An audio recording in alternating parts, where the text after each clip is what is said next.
Hey guys, and welcome back to another YouTube video. In this video, we'll be going through the trade targets for round 7 of the AFLW fantasy season.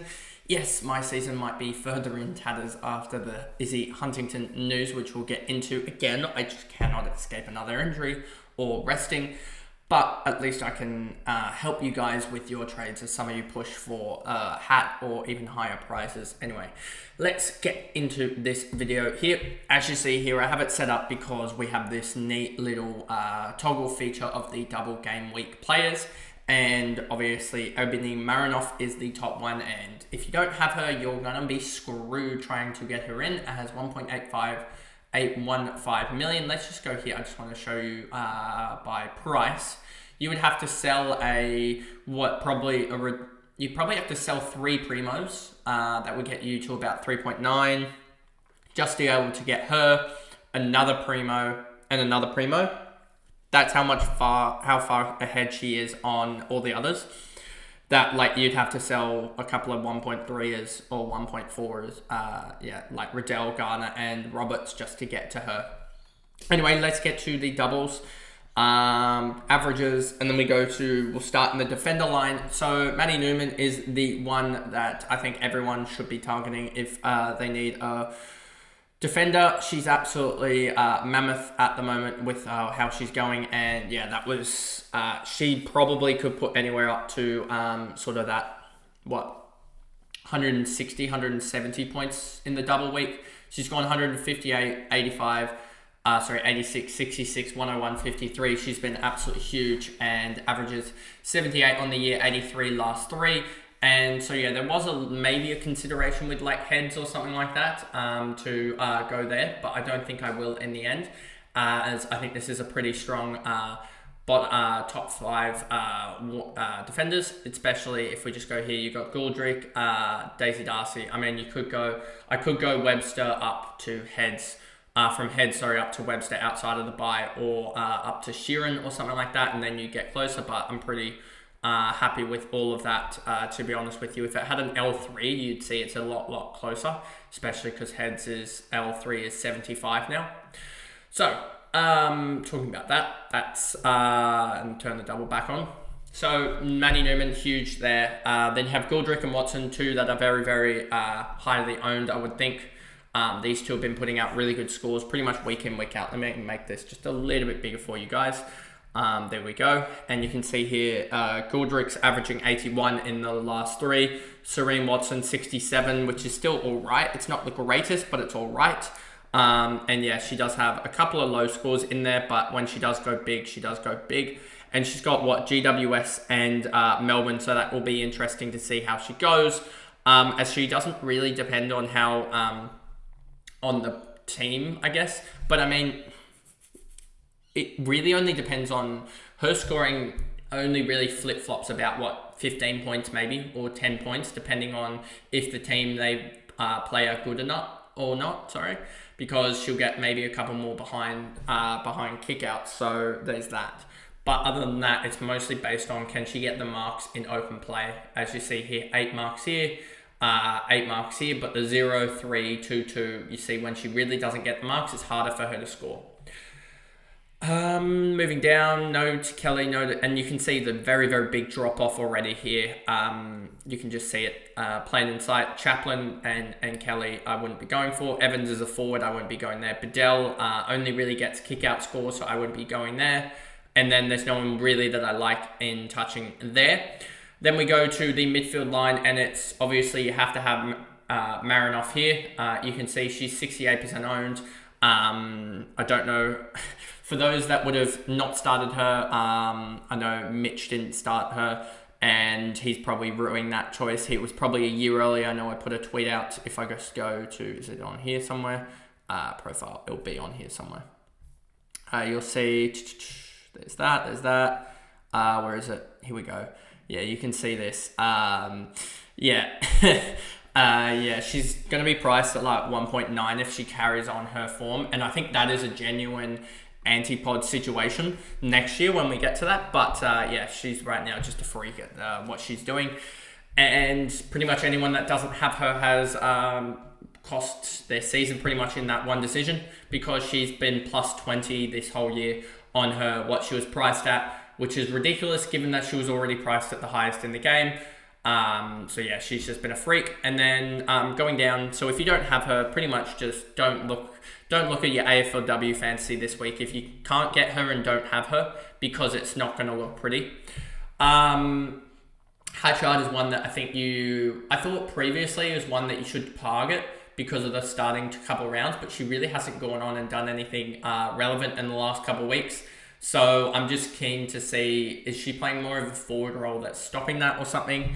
If we go to DFS, this will probably show you.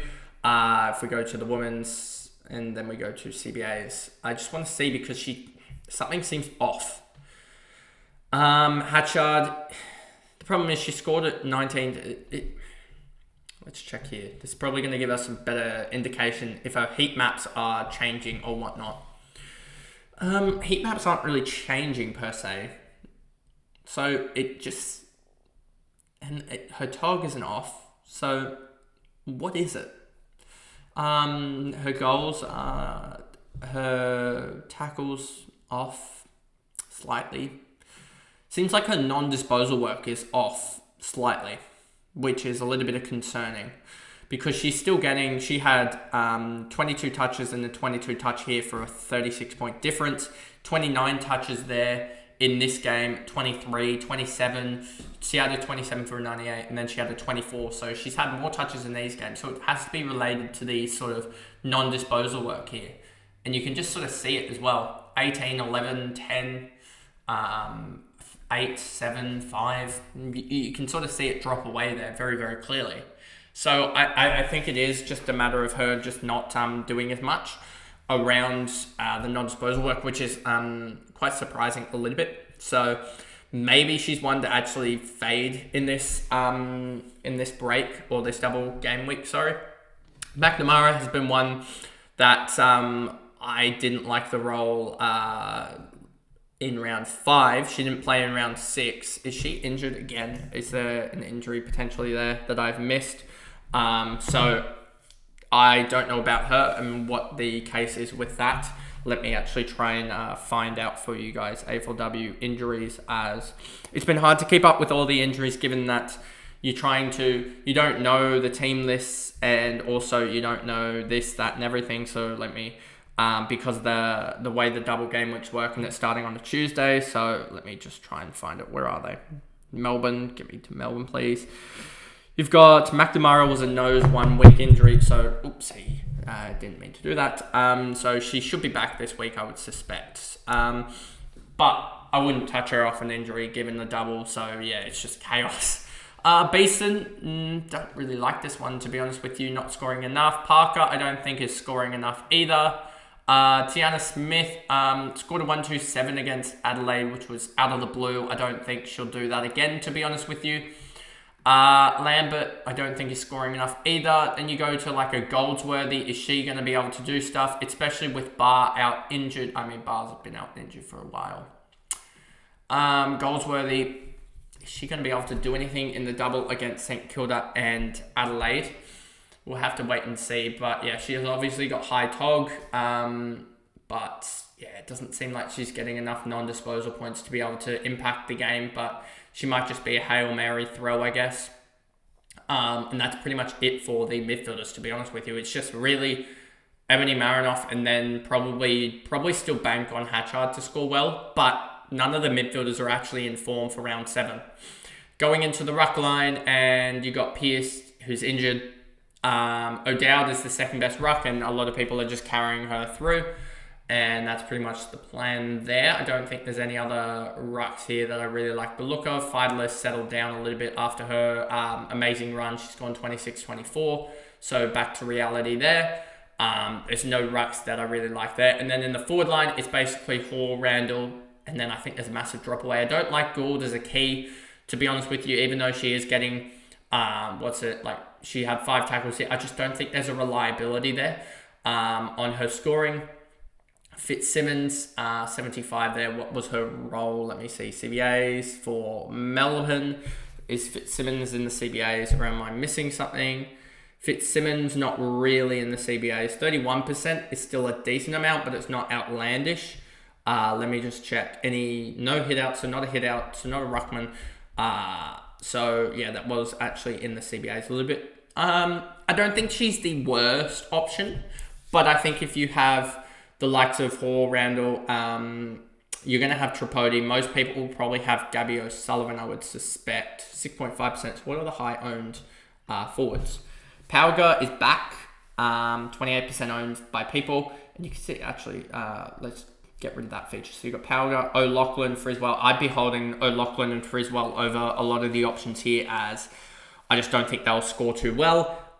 Smith, a lot of people still owned. Hodder is actually scoring all right the last. So I'd honestly hold a lot of these forward options. And if you had to upgrade outside of it, you'd almost look at a single game week player in that of, let's just go here, in that of like O'Loughlin maybe, or maybe you go Gould, even though like, because they have round 7, 8, 9, 10. So 5 games. Is Gould going to average about 12 more than O'Loughlin for the rest of the year if they average about 60 odd for her to outscore O'Loughlin?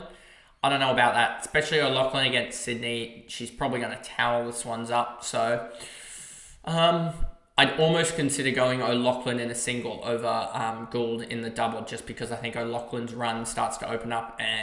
But then again, Gould against GWS, she's probably going to have Huntington on her. That's a toss of a coin, to be honest with you.